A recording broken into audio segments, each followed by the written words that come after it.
पाकिस्तान का सबसे पहले जो स्क्वाड अनाउंस हुआ है उसके ऊपर बात करेंगे और फिर उसके बाद फखर जमान पाकिस्तान क्रिकेट बोर्ड के ऊपर बरस पड़े हैं, उनका क्या बयान निकलकर सामने आया है। और लास्ट पर इंडिया और बांग्लादेश के दरमियान होने वाला दूसरा टेस्ट है जिसका पहला दिन ओवरऑल बारिश की नजर हुआ और इस टेस्ट मैच का पहले दिन का जो खेल हुआ है उसमें अब तक क्या हुआ है और एक मर्तबा फिर इंडिया का एक नया खिलाड़ी जो कि दुनिया क्रिकेट में अपनी जगह बनाने जा रहा है, नाम उसका क्या है, उस हवाले से बात करेंगे। सबसे पहले अगर पाकिस्तान के स्कोर के ऊपर बात करें तो आई थिंक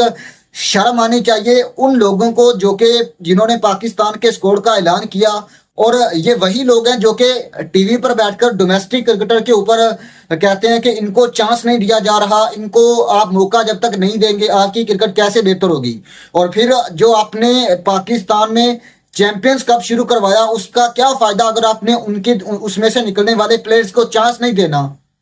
सो स्कोर के ऊपर एक नजर डालें तो आपको चेंजिंग तो ओवरऑल कुछ खास बड़ी चेंजेस नजर नहीं आ रही। नुमान अली की वापसी हुई है, उसके बाद अगर देखें तो जाहिद महमूद को क्रिटिसिज्म के बाद वापस डाला गया और लेकिन फिर उसके बाद मोहम्मद हुरैरा आपको दिखाई देते हैं जो कि एक अच्छा साइन है। लेकिन यहाँ पर सबसे ज्यादा जो हाईलाइट होने वाली बात है वो है कामरान गुलाम का पाकिस्तान की टीम में ना होना।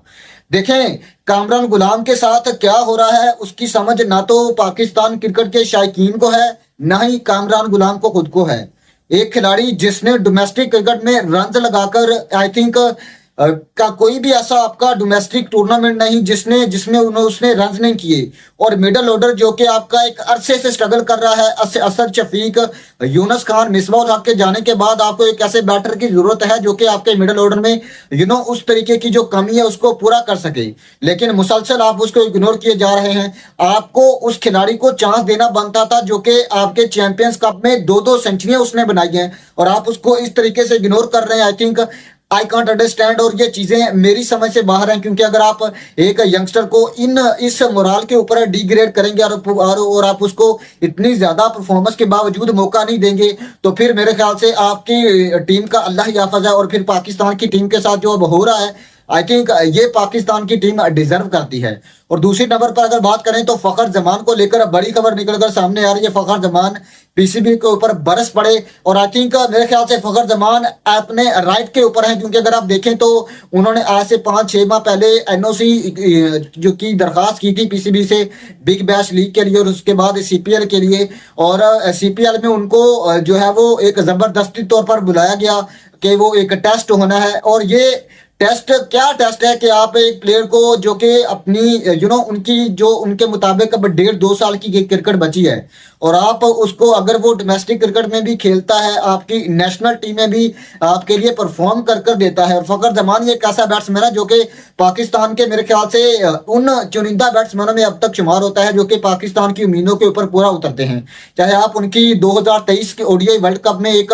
बड़ी नॉक देख लें जो कि पाकिस्तान को 400 प्लस जो है वो चेज करवाने के लिए के नजदीक लेकर जा रही थी। ओवरऑल पाकिस्तान की टीम वो चेज कर सकती थी और आप उसको एनओसी उसका जारी नहीं करते। रिजवान जाते हैं, लीग्स खेलते हैं, इमाद वसीम लीग्स खेल रहे हैं, आमिर लीग्स खेल रहे हैं और फिर फखर जमान जो कि हमेशा से पाकिस्तान के लिए ऑन द फ्रंट उन्होंने आपके लिए परफॉर्म किया है। और आप इस जैसे प्लेयर के साथ जो अपनी कंट्री के साथ लॉयल हो उसके साथ अगर आप ऐसा करेंगे तो फिर आई थिंक मेरे ख्याल से प्लेयर्स की जो है वो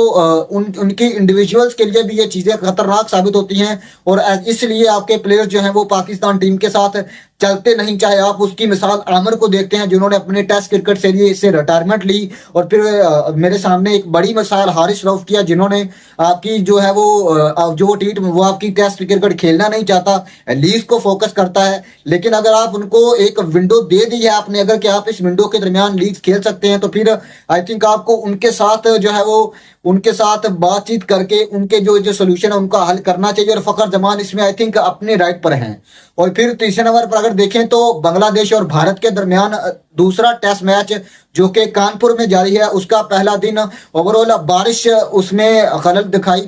पड़ती हुई दिखाई दी, लेकिन जो खेल हुआ उसमें 107 रन 3 खिलाड़ी आउट पर बांग्लादेश की टीम ने डे 1 स्टंप किया और इसमें आकाशदीप का नाम आज हाईलाइट हो रहा है। इससे पहले भी जो टेस्ट मैच था उसमें भी बड़ी अच्छी बॉलिंग की उन्होंने और आज फिर 2 खिलाड़ियों को आउट किया। जब मोहम्मद सिराज, जसप्रीत बुमराह जैसे दुनिया के, इंडिया के नहीं बल्कि दुनिया के leading fast bowler Indian team में मौजूद हो, तो तब आप एक यंगस्टर के तौर पर अपनी टीम के लिए फ्रंट से लीड करें और आज 2 खिलाड़ियों को आउट किया उन्होंने और ये फ्रंट से ही लीड किया है। सो मेरे ख्याल से आप एक स्पेशल बॉलर हो सकते हैं और अगर आप आईपीएल में देखें तो आरसीबी के लिए खेलते हैं आकाशदीप और मेरे ख्याल से ये खिलाड़ी, ये बॉलर एक लंबे अरसे तक खेल सकता है क्योंकि जिस तरीके